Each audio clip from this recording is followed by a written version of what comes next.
Jeg filmer, Silje.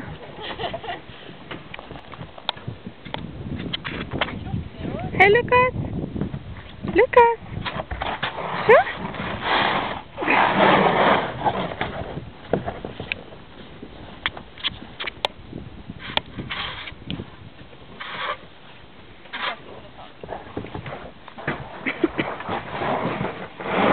Det er bare å slappe den, Silje.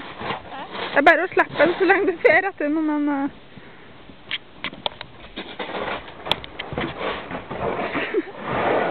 Har du fått bart? Har du bart, Lukas?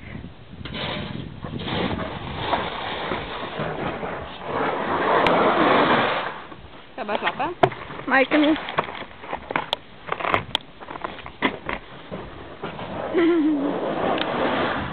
Kom da, Lukas.